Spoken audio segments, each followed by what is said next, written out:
वालेकुम अस्सलाम। दीदार कैसी हैं आप? जी बिल्कुल ठीक ठाक, खूबसूरत। इस चीज की तो हम भी गवाही देते हैं कि हुस्न तो वाह वाह वाह, इस तरह लगता है कि डिस्काउंट पे आया है। आप मतलब डिस्काउंट पे आया, खुल के आया है।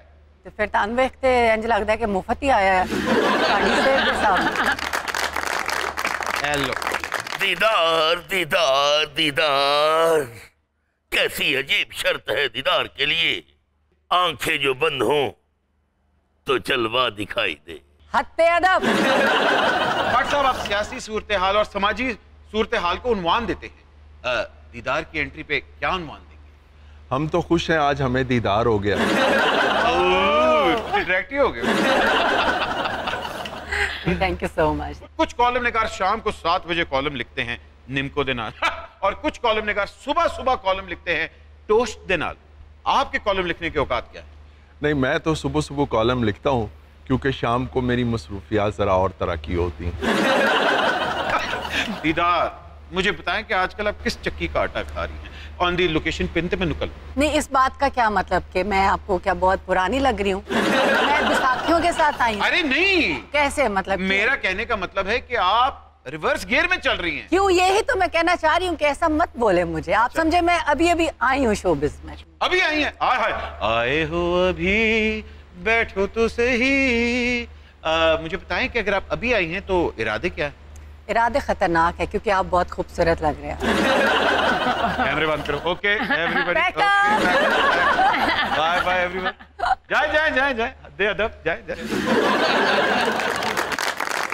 भट्ट साहब, आपसे एक पर्सनल सवाल है। जब खान साहब से मिलने जाते हैं तो खाली हाथ जाते हैं या देवदास की पारों की तरह संदेश लेके जाते हैं? नहीं, मैं अपने लिए रोटी साथ लेके जाता हूँ। अच्छी बात है। दीदार जी, मुझे ये बताएं कि what is the secret behind your fitness? ऐसा लगता है कि आपके घर में डिटॉक्स वाटर का स्विमिंग पूल है। वाकई सीरियसली मैं इस पानी पीती हूँ ये वाला, और मोटे वही लोग होते हैं जो खाते हैं। ये सब झूठ होता है कि जी हम खाते नहीं, हम फिर भी मोटे हो जाते हैं। जो ओवर ईटिंग करते हैं वही मोटे होते हैं। सुना सुना बट जी, वहाँ पर हाँ।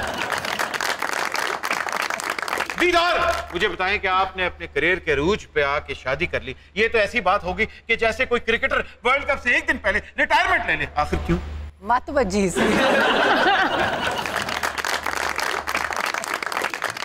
हाय हाय हाय, बट जी क्या याद दिला दिया। जिस रात दीदार की डोली उठी थी उसी रात हम चाय की सुराही और नीम को सामने रख के बहुत रोए थे।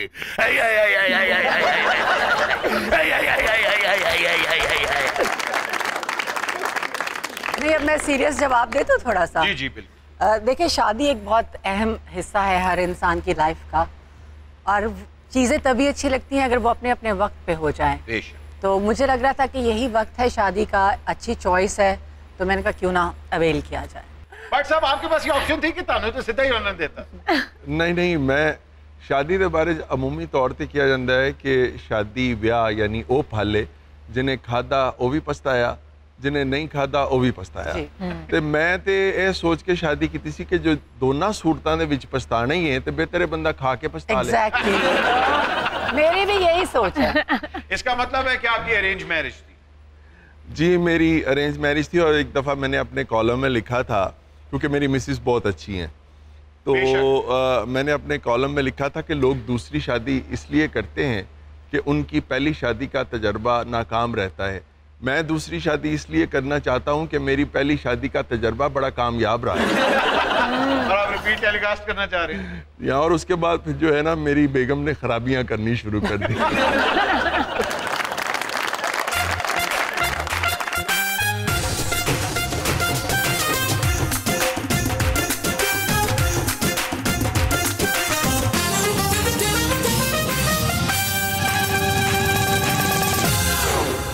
फिर से आ गई हैं। जब कोई कॉलम निगार आता है आप टपक पड़ती हैं। ये आपको उनकी खुशबू आती है, एसएमएस आता है? असल में बट जी सब कालम निगारों की खुशबू एक जैसी है, लेकिन बट साहब से बड़े पावियां दी ते शोरबे की खुशबू भी आती है। बट साहब कैसे हैं? जी बहुत शुक्र अल्लाह। आज तो आप पहचान ही नहीं रहे। क्या हुआ अगर वक्त वो नहीं रहा, कभी साडा टाइम भी आएगा ना। बट जी वैसे बहुत बुरी बात है। क्यों? जब मैं हुकूमत में थी मैं लोगों को डी सीट करवा देनी होनी सा, ते तुसी मेरे वास्ते एक सीट नहीं मंगवा सकते, बल्कि इंज करो फुल बेंच मंगवाओ। भाई बेंच लेके आए, बेंच लेके आए भाई इनके लिए। हाँ जल्दी लाए। अच्छा आप कुछ पियेंगी? जी क्यों नहीं, ये बाहर जाएं खुद ही ले। आज तो मैंने रो वाली रेडी वाले लगे हो तुसी। आए आए प्लीज रखिए। ये ले जी सोफा आ गया। Thank you Bhatt ji. तौफीक भट्ट साहब जरा तौफीक नहीं हो रही ਤੁਹਾਨੂੰ। आजकल कप्तान के खिलाफ तो बहुत कलम चुके हैं तुसी, लेकिन याद रखिएगा मेरे खिलाफ कभी कलम ना उठाइएगा, क्योंकि नेक्स्ट मैं 2/3 अक्सरियत के साथ आ रही हूँ। बिल्कुल ठीक है, और कप्तान के भी मैं खिलाफ नहीं लिख रहा, बस ये है कि पहले उनके बारे में ज़रा हम सच बोलने में डंडी मार जाते थे, आजकल जरा सच बोलना शुरू कर दिया उनके बारे में। भट्ट साहब ਤੁਹਾਨੂੰ ਤੇ ਉਸ ਦਿਨ ਹੀ ਸਮਝ ਜਾਣਾ ਚਾਹੀਦਾ ਸੀ ਜਦੋਂ ਪਹਿਲੀ ਵਾਰੀ ਚਾਹ ਦੇ ਨਾਲ 3 बिस्किट मिले सन ਤੁਹਾਨੂੰ। खैर कोई बात नहीं, वैसे मैं आपका कॉलम तो अक्सर पढ़ती हूँ हस्बे तौफीक, लेकिन साथ में दीदार जी का कॉलम भी पढ़ती हूँ। जी आप कॉलम लिखती हैं? जी जी यही बताएंगी हैं? अरे वो तो रीमा लिखती थी। हाँ वो भी मैंने पढ़ा था रीमा की बातें, लेकिन दीदार साहबा जो आपने वो कॉलम लिखा है ना, नाड़ ते नाड़ चढ़ जाएगी ना।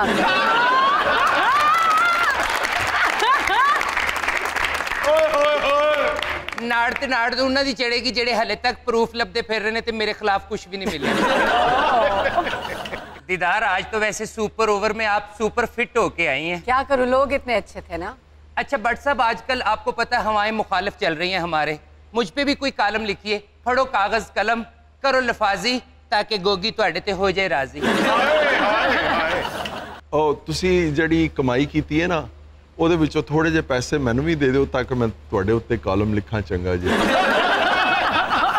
ਤੁਹਾਡੇ बड़े दान निकल रहे ने, कोई पैसे नहीं लिए, ये इल्जामात है। 3.5 साल कप्तान ने हुकूमत की है, स्वाए मेरे उन्होंने कुछ लभण ही नहीं दिया।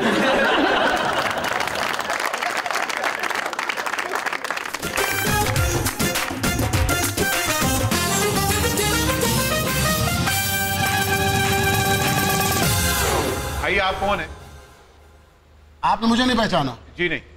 इतना बड़ा अदीब, दानश्वर, ड्रामा निगार, कालम निगार जी, मेरा नाम आसमी है। हाँ जी, आसमी मुसाफिर है, आता है जाता है, पीटीवी की बिल्डिंगों में ये यादें छोड़ जाता है। आए